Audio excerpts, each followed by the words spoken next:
বৌমা, কি করছো তুমি শুনি? আসলে ওর জন্য একটু রান্না করছিলাম।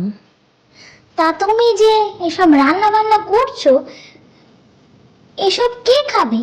আমি তো ভাত তরকারি করে দিয়েছি, রাতের রান্নাও তো করা।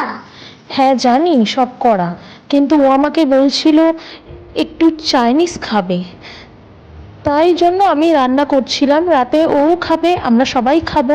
দেখো বৌমা, এই সংসারখানা আমার, কিভাবে চালাতে হবে না হবে, কিভাবে খরচ করতে হবে না হবে, সেটা আমার থেকে ভালো তুমি বুঝবে না মা।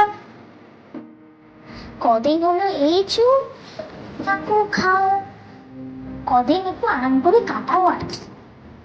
তারপরে তো সংসার হাল ধরতেই হবে, তখন নয় ধরো। করবো না? আচ্ছা।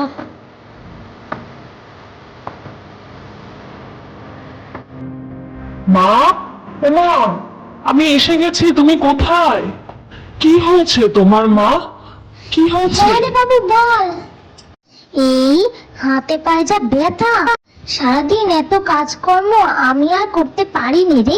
কেন মা, তোমার বৌমা কি তোমাকে কোনো কাজে সাহায্য করে না? তা না, আসলে ও এখন ছোট মানুষ, সংসারে নতুন, ও এখন কি করবে, এখন একটু আরাম করার সময়।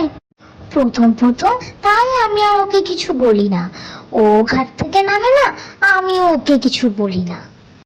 তুই আবার ওকে এসব নিয়ে কিছু বলতে যাস না, বাচ্চা মেয়ে আস্তে আস্তে সব শিখে যাবে। না মা, নতুন বইয়ে এখনই তো ওকে বলতে হবে, ওকে শেখাতে হবে সবকিছু। ঋতু, এই ঋতু, কি শুনছি আমি এসব? শোনো এদিকে, কথা আছে তোমার সাথে। দেখ মজা, দেখ কেমন লাগে। হুঁ।